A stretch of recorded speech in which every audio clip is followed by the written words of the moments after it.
माझ्या माझ्या एका व्हिडिओवरती स्ट्राईक पडला होता, त्याच्यामुळे माझे फॉलोअर्स स्टॉप झाले होते. ती मला म्हणते, तिचं नाव मालविका, तर मालविकावरनं असा गैरसमज होतो, मालविका, माल म्हणजे गांजा. तर मी असं मोठमोठ्यांनी ओरडतो, अरे गांजा विकणारे गांजा विकणारे असं ओरडतो, आणि हे बोलतोय मी, आणि माझ्या मागणं 2 पोलीस आले गाडीवर. बापरे.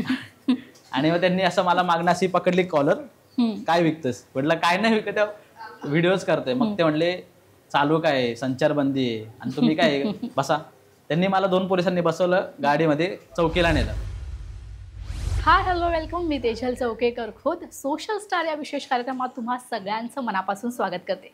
आज माझ्यासोबत गप्पा मारायला आलेला आहे एक खतरनाक पुणेकर, ज्याच्या बोलण्यातच पुणेरी स्वॅग आपल्याला पाहायला मिळतो. असाच एकच छावा म्हणून सोशल मीडियावर प्रसिद्ध आहे. अर्थातच माझ्यासोबत आहे निरंजन निगडीकर, जो पुण्याहून खास आपल्यासोबत गप्पा मारण्यासाठी इथे आलेला आहे. निरंजन, तुझं लोकशाही मराठीमध्ये खूप खूप स्वागत. नमस्कार, तुम्ही कशा आहात? मी मस्त आहे. निरंजन, आताच ओळख करून देताना मी म्हटलं की एकच छावा हा तुझी ओळख आहे सोशल मीडियावर, तर युजर आय डीवर पण तुझं एकच छावा हे नाव आहे. हे नाव का ठेवूस वाटलं, काय स्टोरी आहे मागे? बरं झाला हा प्रश्न विचारलात, की बऱ्याच जणांना असं खूप कन्फ्युजन होतं की छावा नेमकं काय. तर ते मला सांगायला आवडेल की मी खूप आधीपासून व्हिडिओ बनवतो, 2018 पासून व्हिडिओज बनवतोय, आणि मी माझ्या मित्रांसोबत व्हिडिओज करायचो, कॉलेजच्या मित्रांसोबत.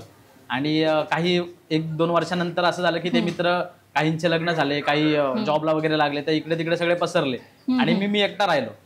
तर मग व्हिडिओ कसे करायचे हे टेन्शन मला होतं. आणि त्याच्या काही दिवसानंतर मी पुण्यात राहतो, पण माझा जन्म पुण्यात झालाय, पण मी पहिले 15 वर्ष कल्याण आणि अंबरनाथमध्ये राहिलोय. तर माझे शाळेतले जे मित्र आहेत ते इकडचे आहेत, अंबरनाथचे. तर मी तेव्हा अंबरनाथला येणार होतो काही कामासाठी, तर माझ्या मित्रांना सुद्धा भेटणार होतो. तर मित्रांना भेटलो, तर तेव्हा नुकतेच व्हिडिओ बनवत होतो, तर मित्र काही चिडवतात, आपले पाय खेचतात. तर ते बोलता बोलता बोलले की अरे तू तर आता व्हिडिओज बनवतो, तू तर छावा झाला बाई. तर छावा म्हणजे असं कोणीतरी काहीतरी वेगळं करत असेल, कोणतरी असं आमच्या पुणेरी भाषेत हवा करत असेल, किंवा असं उठून दिसत असेल. कधी कधी बॉयफ्रेंडला पण छावा म्हणतात बऱ्याच ठिकाणी. तर त्या अनुषंगाने ते छावा म्हटले मला, आणि ते मला क्लिक झालं की हा हे मस्त वाटतंय. आणि मग एक आमच्या मित्रांचा ग्रुप जो तुटला होता, तर मी एकटाच राहिलो होतो, तर या एकट्याच पेजचं नाव एकच छावा ठेवून दिलं मी. बरं, आता तू म्हणालास की तू ह्या सगळ्या गोष्टी ऑब्झर्व केल्यास आणि मग नाव ठेवल्यास. खरं तर ह्यालाच कंटेंट क्रिएटर असं म्हणतात. निरंजन, मला तुला पुढे असं विचारायचं की तू आधी नोकरी करत होतास, बरोबर, आणि नोकरी केल्यानंतर तुला असं केव्हा वाटलं की आपण कंटेंट क्रिएटर करावं, किंवा ह्या सगळ्या कल्पना कशा सुचल्या तुला, आणि पहिला व्हिडिओ असा कोणता होता जो तुझा व्हायरल झाला? आधीपासून मी असं कुठल्या या ऍक्टिंग म्हणा किंवा व्हिडिओज बनवणं यात काहीच नव्हतं. मी खूप घाबरट होतो. मी असं इंट्रोवर्ट होतो की मी 4 चौकात बोलायला सुद्धा घाबरायचो. मी घरी पाहुणे आले तरी रूम मध्ये जाऊन लपून बसायचो की नको यांच्या समोर काय बोलायला लागेल, काय विचारतील, प्रश्न विचारतील. तर मी असं अजिबात नव्हतो. आणि पण लहानपणापासून एक किडा होता की असं एंटरटेनमेंट गोष्टी खूप आवडायच्या. असं वाटायचं की मला लोकांनी बघावं, असं सेंटर ऑफ अट्रॅक्शन होण्याची इच्छा असायची, पण भीती वाटायची तसं करायला. तर पूर्ण माझं कॉलेज पण शाळा पण कधीच मी कुठं परफॉर्म नाही केलं. आणि हे करायसाठी मला म्हणजे मी नाटकाच्या ग्रुपसाठी प्रयत्न केला कॉलेजमधल्या, पण तिकडे पण त्या सगळ्यांना बघून मी थोडंसं घाबरलो, मी तिथे गेलो नाही. नंतर विचार केला की काय करू की मला हे सगळं म्हणजे माझ्या अंगातले किडे लोकांना दाखवता येईल. तर माझ्याकडे म्हणजे मी आधी सुट्ट्यांना मामाकडे जायचो, तर त्यांच्या फोनवरती मी छोटे छोटे व्हिडिओज क्लिप्स काढायचो. तर नंतर कळलं की हा हे काहीतरी व्हिडिओज बनवणं मला आवडतं. तर मी असे मित्रांचे व्हिडिओ काढ, भावांचे व्हिडिओ काढ, स्वतःच त्याच्यामध्ये काहीतरी ऍड कर, आणि असं करून काहीतरी कॉमेडी बनवायचो आम्ही. तर हे बनवता बनवता 2018ला मी चालू केलं, आणि ते टाइमपास मध्ये ते आवडायला लागलं लोकांना. आणि मग नंतर 1 वर्ष केल्यानंतर लॉकडाऊन लागला, 2019च्याच एंडला आणि 20ला लागला. मग लॉकडाऊन मध्ये काही करायला नव्हतं. मग लॉकडाऊन मध्ये हेच करत करत करत अजून माझ्यासारखे मला मित्र भेटले या क्षेत्रात जे काय व्हिडिओज बनवत होते, ते पण नवीन होते, मी पण नवीन होतो. आणि मग ते करत करत हळूहळू आतापर्यंत जे करतोय ते चालू झालं. तू नोकरी कशात करत होतास? मी व्हिडिओ शूट करायचो, तर मला एडिटिंग जमायचं, व्हिडिओ एडिटिंग मी घरी शिकलो होतो. तर माझ्या घरचे खूप, मी बीकॉम केलंय ऍक्च्युली मला, आणि बीकॉम मध्ये नोकऱ्या मिळणं तुम्हाला माहितीच आहे की किती सोपं आहे त्याच्यामध्ये नोकऱ्या मिळणं.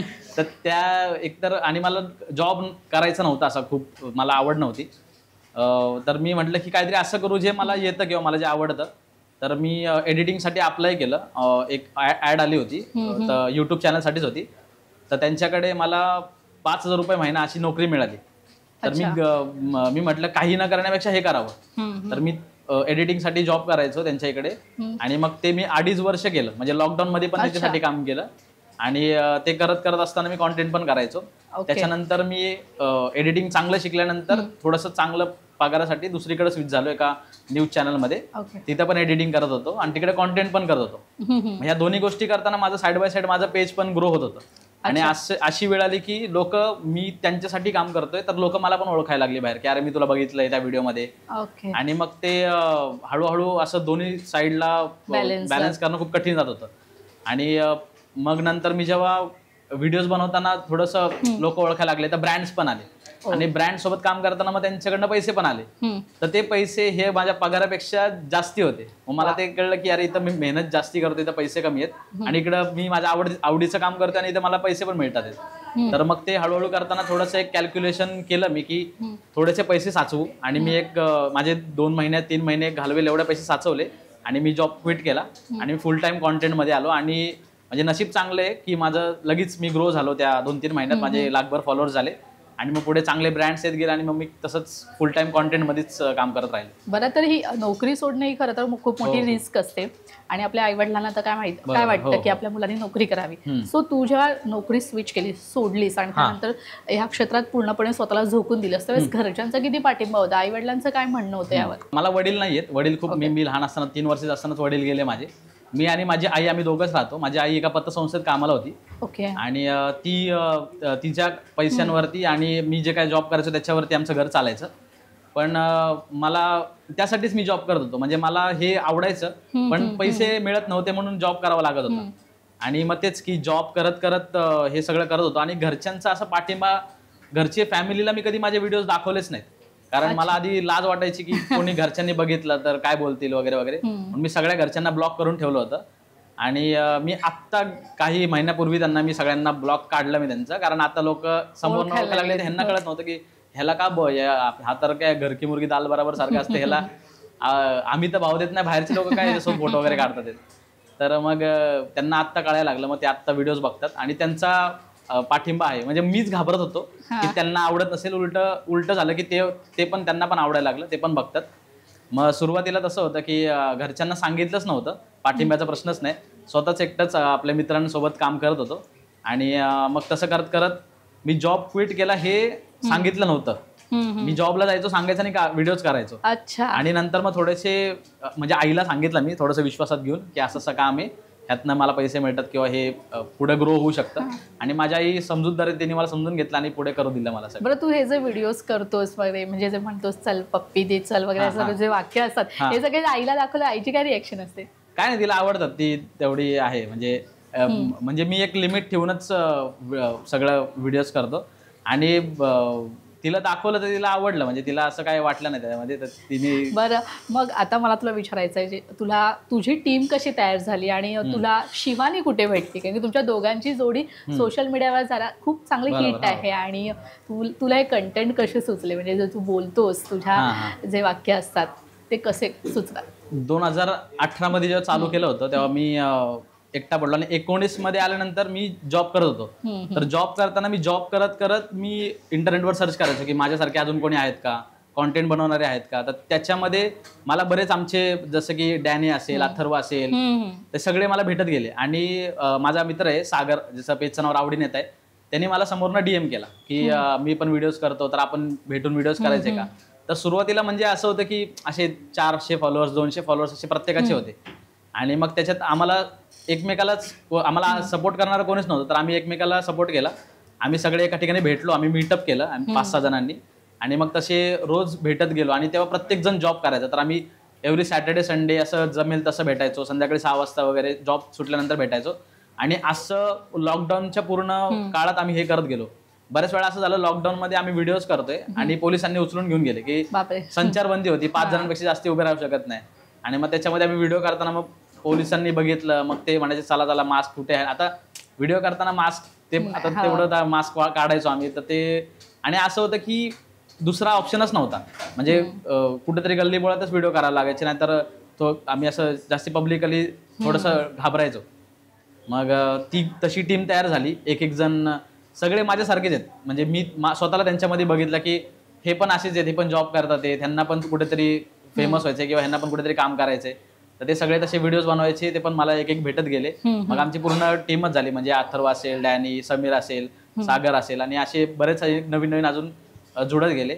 आणि हे सगळं चालू, म्हणजे हे सगळं होत असताना आता गेल्या वर्षी व्हिडिओज बघत असताना शिवानी पण व्हिडिओज बनवायचे, तर तिने मला डीएम केला एकदा की ती पण, म्हणजे तिने तिचा व्हिडिओ पाठवला की ती पण चांगले, म्हणजे तिचा व्हिडिओ बघितला मी, आणि तिने आय थिंक गणपतीवरती काहीतरी व्हिडिओ केला होता, गणपतीच्या पुण्यातले मानाचे गणपती असतात त्यांच्यावरती.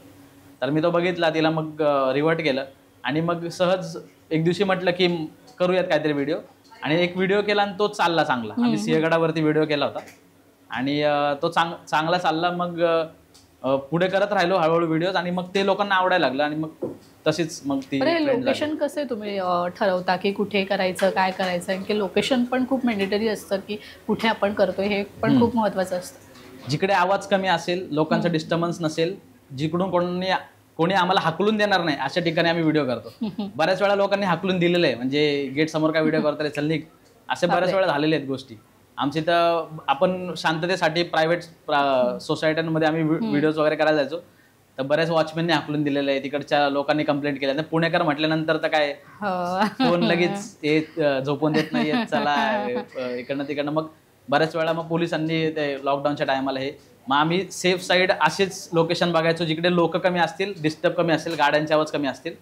आणि आत्ता माईक घेतले आम्ही, म्हणजे शूटिंगसाठी हे जे माईक असतात. पूर्वी माईक नव्हते, तर कॅमेरा एवढा लांब असायचा, तर तिथपर्यंत आवाज जावा म्हणून मोठमोठ्याने ओरडून बोलायचो. तर ते एक असायचं की लोकांना लगेच दिसायचं, डोळ्यावर यायचं की हे डिस्टर्ब करतात येत. तर अशीच जागा बघतो जिथे लोक कमी असतील आणि शांतता असते. स्ट्रगल सगळीकडे असतो, प्रत्येक छोटी छोटी गोष्टी आपल्याला ती कॅच करायची असते व्हिडिओमध्ये. मला सांगा, आता फेम मिळालाय, छान सगळं व्यवस्थित चालू आहे, मुली सुद्धा छान ओळखतात तुला सगळ्या, तर कोणासोबत आता लाईफ टाईम कोलॅबोरेशन करायचा विचार आहे का? आता कसं आहे माहिती आहे का, आता माझं वय, मी आता 28 वर्षाचा आहे, 29 वर्षाचा होईल आता. तर आता बॉयफ्रेंड, गर्लफ्रेंड ह्या गोष्टींपेक्षा डायरेक्ट बायकोच बघायची आहे मला. Oh my God. तर तो लाईफ टाईम कोलॅबोरेशन करण्यासाठी एवढा मोठा आयुष्याचा कोलॅब करणारे जो कोण भेटत असेल तर नक्कीच कोलॅब होईल तो. नक्कीच. आता हा इंटरव्ह्यू पाहिल्यानंतर कोणी असेल तर कमेंट करून नक्कीच सांगा निरंजनला प्लीज. निरंजन, मला तुला पुढे असं विचारायचं की पुण्यामध्ये असे अनेक कंटेंट रायटर आहेत, खूप जण आहेत जी पुण्यात कंटेंट रायटर म्हणून खूप फेमस आहेत. अथर्व सुदामे बोल, डॅनी पंडित म्हण, या सगळ्यांसोबत तुझंही देखील नाव जोडलं गेलं, ही प्रसिद्धी आहे. आणि तुम्हाला कंटेंट सुचतात, म्हणजे आजूबाजूला जी सिच्युएशन असते त्या, म्हणजे तुम्ही ते पाहूनच कंटेंट क्रिएट करत असाल. आम्ही सगळे एकत्रच व्हिडिओज करायचो, म्हणजे हे जे 2020 पासनं आय थिंक आत्तापर्यंत पण अजूनही आम्ही एकत्रच आहोत. आम्ही एकत्रच, म्हणजे भले कामामुळे इकडे तिकडे होत असलं पण आम्ही एकत्र भेटतो, व्हिडिओज करतो. कॉन्टेंट म्हणजे आम्ही ऑब्झर्व करतोच, म्हणजे बऱ्याच गोष्टी असतात की लोकांना ऑब्झर्व करतो, पण एक गोष्ट कळाली आहे की ऑब्झर्व करून व्हिडिओज करतो, पण आपल्या आतमध्ये पण काही असतात, म्हणजे आपल्याला काही व्यक्त व्हायचं असतं किंवा आपल्याला आपले काही थॉट्स असतात. ऑब्झर्व आपण गोष्टी करतो ज्या लोकांना रिलेट होतात, पण मत आपण आपलंच मांडतो. तर तशा गोष्टींनी मी तरी तसंच फॉलो करतो की मला या गोष्टीवर काय वाटतं किंवा मी कसं या गोष्टींना फेस करेल, त्या गोष्टी मी तशा माझ्या व्हिडिओमध्ये पण दाखवतो. आणि ही माझी पद्धत असते, म्हणजे अशी व्हिडिओची. कारण तुमच्या व्हिडिओमध्ये एक मेसेज देखील आम्हाला दिसतो की जो सामाजिक मेसेज असतो ते देखील आम्हाला पाहायला मिळतात. निरंजन, माझा पुढचा असा प्रश्न आहे की आता मी मगाशी म्हणाले ब्रेकवर जाण्याआधी की पुण्यात काय अख्खा, म्हणजे पूर्ण सोशल मीडियावर खूप सारे कंटेंट क्रिएटर आहेत, कॉम्पिटिटर खूप वाढलेले आहेत.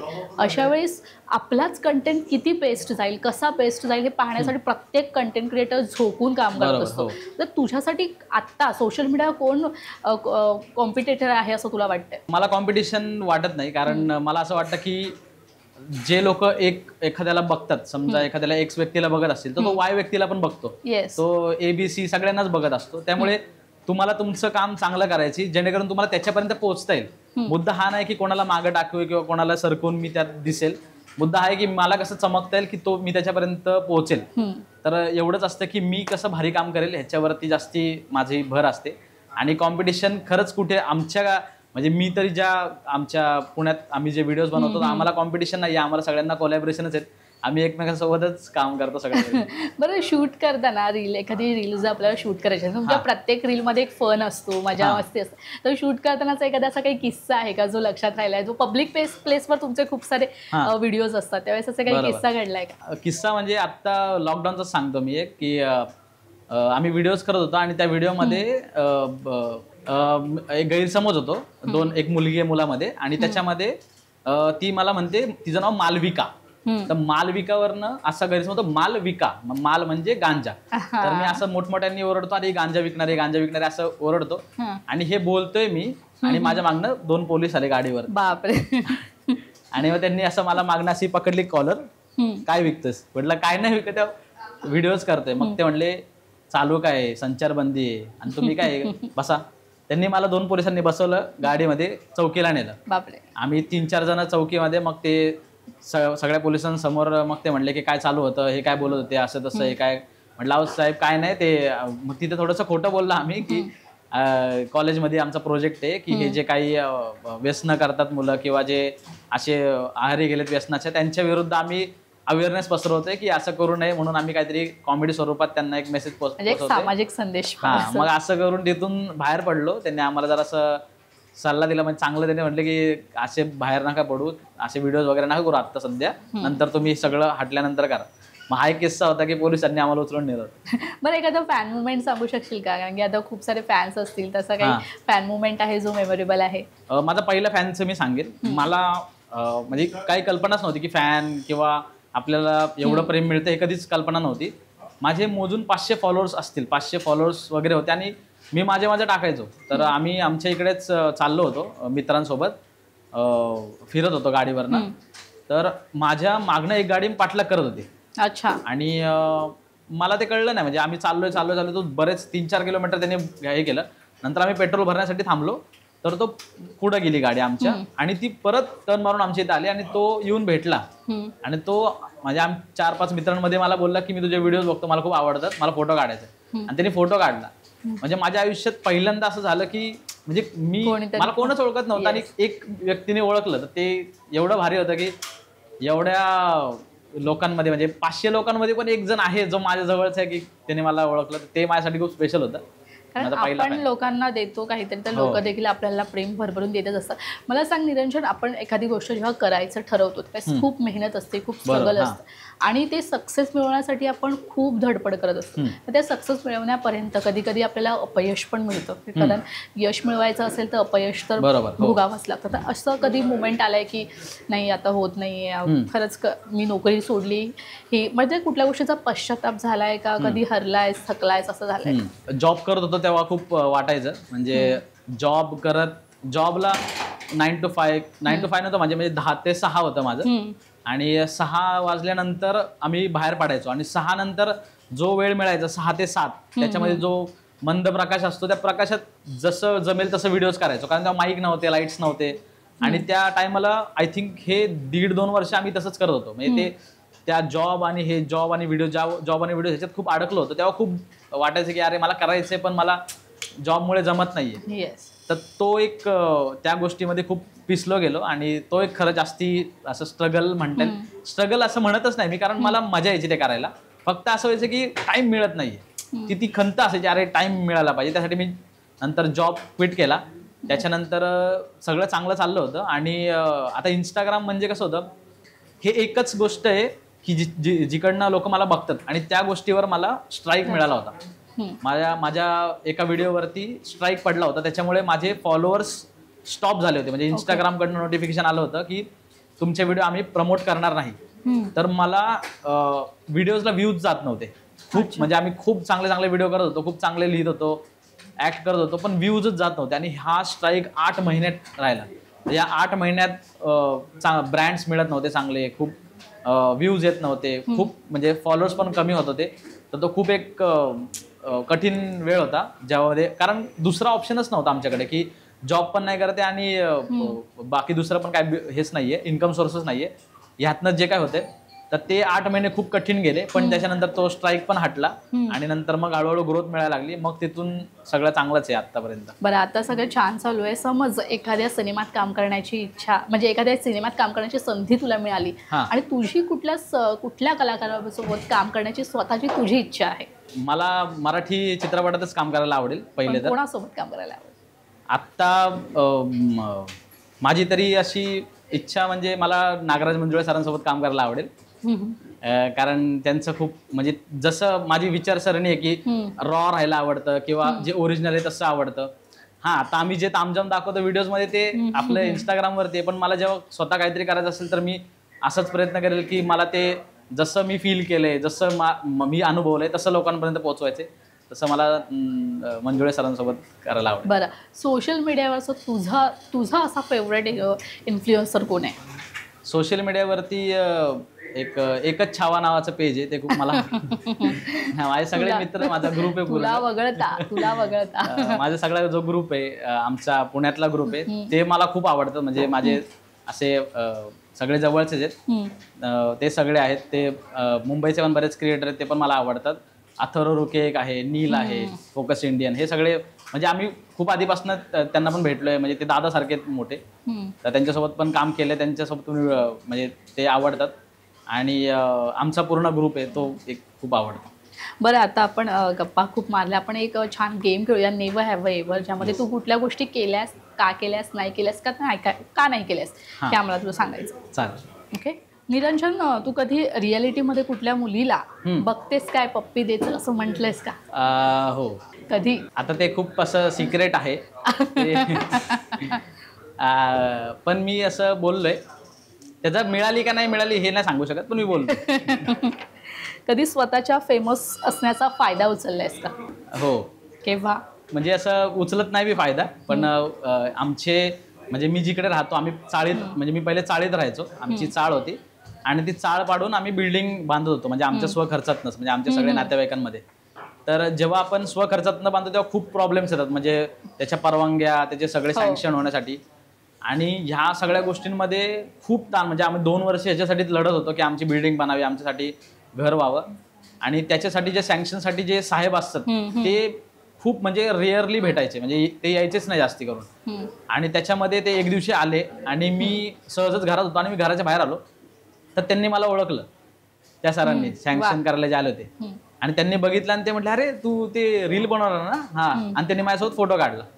तर इकडे ते आवडलं. मग जेव्हा सँक्शन करायची वेळ आली होती, जेव्हा त्यांच्या सह्या हव्या होत्या, आता बऱ्याच वेळा ते खूप कठीण असतं सर्वसामान्यांसाठी. ते तुमच्या ओळखी लागतात, कोणतरी मोठा गोष्टी, तुम्हाला मोठे हात लागतो तुमच्या मागे, तर त्या गोष्टी करायच्या होत्या.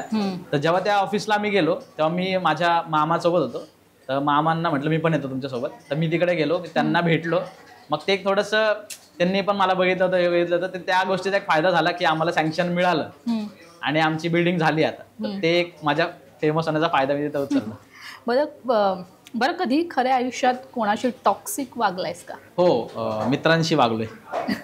म्हणजे मी असं आहे की माझे मित्र फक्त माझेच आहेत, ते दुसऱ्यांचे त्यांनी दुसरीकडे कुठे दिसले तर मी त्यांच्याशी टॉक्सिक वागतो. म्हणजे मी तिथं त्यांची गर्लफ्रेंड होतो आणि मी त्यांच्यासाठी कुठं होतास, कशाला, काय गरज आहे, मी फोन केला तर माझ्यासोबतच यायचं. तर ते मित्रांसोबत होतं कधी कधी. बरं, तुझ्या रील्स मधल्या खतरनाक बॉयफ्रेंड प्रमाणे एखादी खतरनाक गर्लफ्रेंड भेटली आहे का? गर्लफ्रेंड तर भेटली नाहीये. मी असं मागाशीच म्हटलं की आता अशी वेळ आहे की मला गर्लफ्रेंड नकोय, आता मला डायरेक्ट खतरनाक बायको पाहिजे. तर त्याची प्रोसेस चालू आहे, त्याच्या गोष्टी डायरेक्ट, म्हणजे ते गर्लफ्रेंड बॉयफ्रेंड पेक्षा डायरेक्ट बायकोच. तुला बायको ही कंटेंट क्रिएटर हवी आहे का, काय तुझ्या काही चॉईस? असं काही ठरलं नाहीये. असेल तर मग मला हेल्प होईल पुढे, आणि नसेल तर मग चांगले माझे बडबड ऐकत बसेल. तू सुद्धा ऍड करू शकतोस ना तिला, एखाद्या व्हिडिओ मध्ये घेऊ शकतोस तू. हा, तेच की, मग मला फायदा होईल जर ती असेल तर, तेच फायदा होईल. बरं, निरंजनला कधी आतापर्यंत कोणासाठी मी आता संपलोय रे असं म्हणा असं वाटलंय का? हो, माझे सगळे जेवढे व्हिडिओ बघतात त्यांच्यासाठी मला आवडतं. कारण काय होतं, हे संपलोय मागची स्टोरी अशी आहे की मी म्हणजे आत्ता लोक बघतात, पण जेव्हा सुरुवातीला कोण बघत नव्हतं तेव्हा मी खूप मुलींना DM करणं असेल किंवा बोलायचा प्रयत्न करणं, सगळेच मुलं करतात की मुलींशी बोलायचा प्रयत्न करतात. तेव्हा रिप्लाय येणं एक सिंगल असल्याचं दुःख होतं की अरे आपल्याला आपल्याशी कोण बोलत नाही, आपल्याशी कोण प्रेमाने बोलत नाही, कोण तारीफ नाही करत. तर मग अशा बऱ्याच मुली पण असतील की ज्यांना कोण बोलत नाही, ज्याची कोण तारीफ नाही करत आहे. तर म्हटलं की आपण काहीतरी असं करू की त्यांना भारी वाटेल. मग ते असे व्हिडिओज केले की प्रत्येक मुलीची तारीफ होईल या हिशोबानेच मी व्हिडिओ करायचो. मग मी असे व्हिडिओ केले होते की प्रत्येक मुलींचे जे केसांच्या स्टाईल असतात, म्हणजे कुरळ्या असतील, स्ट्रेट असतील, बॉबकट असतील, टकल्या असतील, सगळ्यांची तारीफ केली होती. मग त्याच्याने काय आलं, मला एवढे सगळे कमेंट्समध्ये सगळ्या मुलींचे थँक्यू, आम्हाला भारी वाटलं, आम्हाला असं वाटलं कोणतरी आमची तारीफ करते. मी या मुलींसाठी किंवा ह्या सगळ्या ह्याच्यासाठी मी संपलोय, मी असं एक सिरीज बनवतो. बरं, कधी कॉलेजमध्ये टीचरवर क्रश होता का? हो, मला आमच्या कॉलेजच्या टीचरवरती क्रश होता. आणि तर तिकडे डेज वगैरे जे असायचे तर त्या डेजमध्ये रेट्रो डेला गुलाम मूवी मधला आमिर खान, माझ्याकडे कपडे नव्हते, काय करू कळत नव्हतं, पण आमिर खान सारखं माझ्याकडे जॅकेट होतं, ती टोपी होती. तर मग मी तसं गुलाम मूवीच्या आमिर खान सारखं कपडे वगैरे घालून कॉलेजला गेलो आणि तिकडे ते एक रॅम्प होता, तिथे वॉक करायचा आणि काहीतरी ऍक्टिव्हिटी करून दाखवायची. तर असा तो इव्हेंट होता. तर मला कळत नव्हतं काय करावं. तर मी कॉलेजच्या बाजूला एका फ्लोरिस्टकडनं गुलाबाचं फुल घेतलं आणि जे जज होते ते आमच्या इंग्लिशच्या मॅडम होत्या. तर मी अख्ख्या कॉलेज समोर वॉक केला आणि त्या मॅडमला गुडघ्यावर बसून रोज दिलं आणि तिकडे असं पूर्ण कॉलेजचा कल्ला झाला. आणि मग तेव्हा मला फर्स्ट प्राइज मिळालं होतं त्या रेट्रो डेला. म्हणजे तिथून माझी खरं तर असं ते लोकांचं अटेन्शन किंवा लोक मला जे ओरडतात माझ्यासाठी ते आवडायला लागलं. मग तिथून खरी सुरुवात झाली होती आणि तेच मॅडमच्या क्रश. खतरनाक मजनू आहेस तू खरं तर, असं म्हणायला हरकत नाही. बरं, कधी आयुष्यात हॉरर एक्सपिरियन्स आलाय का? हा, आलाय हॉरर एक्सपिरियन्स. म्हणजे गमतीशीरच येतो. मी आणि आमचं चाळ होती पूर्ण सांगितली, तर चाळीत जुनी चाळ असल्यामुळे त्याचे 2 ह्याचे दरवाजे असायचे आणि त्याला कडी असायची. तर ते मी आणि माझा भाऊ, मावस भाऊ झोपलो होतो आणि तेव्हा रात्री असं 2 वाजले की असा कोणतरी भिंत खरवडते असा आवाज यायचा आणि नंतर दार वाजलं खडखड खडखड. आम्ही घाबरून उठलो, दार उघडून कोणच नव्हतं. परत दार लावून झोपलो. परत दुसऱ्या दिवशी परत खरखर आवाज यायला लागला. परत दार वाजलं खडखड, मी परत दार उघडून कोणच नव्हतं. असं 2-3 दिवस झाला आणि मी घाबरलो होतो. तर म्हटलं यावेळेस भाई काहीतरी करायचं, कोणी असेल नाही तर घरी सांगायचं. हा, तर नंतर मग बघितलं तर जेव्हा अजून 2-3 दिवस झाले तर जेव्हा उघडले तेव्हा सगळी त्या आमच्या दरवाजाच्या कॉर्नरला उंबऱ्यामध्ये माती उकरली होती. तर एक उंदीर होता जो भिंत पोखरायचा आणि तो त्याच्यामुळे जुने दरवाजे हालायचे ते लाकडी आणि त्याच्याने कडी वाजायची. तर ते 2-3 दिवसाचे खूप हॉरर होते आमच्यासाठी. हॉरर एक्सपिरियन्स म्हणजे हाच हॉरर होता की तिथं आमची जराशी फाटली होती. बरं आहे, म्हणजे खरोखरचा हॉरर एक्सपिरियन्स जर असता तर तुझं काय झालं असतं? खरंच मग त्याला म्हटलं असतं पप्पी बरं, खूप छान उत्तरं दिलीस तू.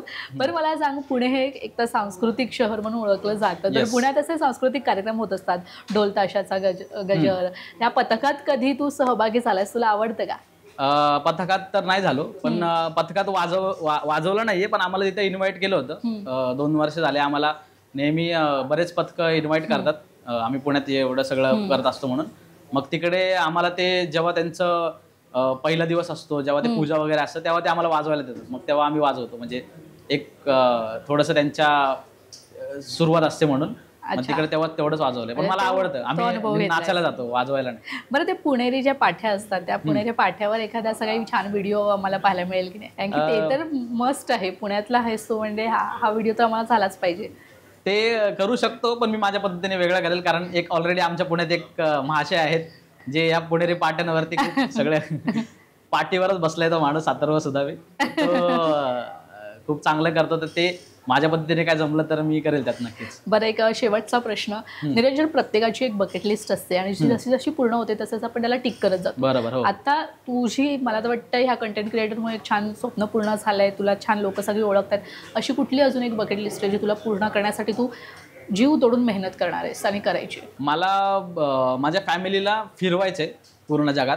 ती माझी सगळ्यात मोठी बकेट लिस्ट आहे. कारण त्यांना सगळं दाखवायचं. म्हणजे मी आता दुबईला गेलो होतो आणि दुबई मी आयुष्यात पहिल्यांदा विमानात बसलो आणि मी दुबईच बघितली.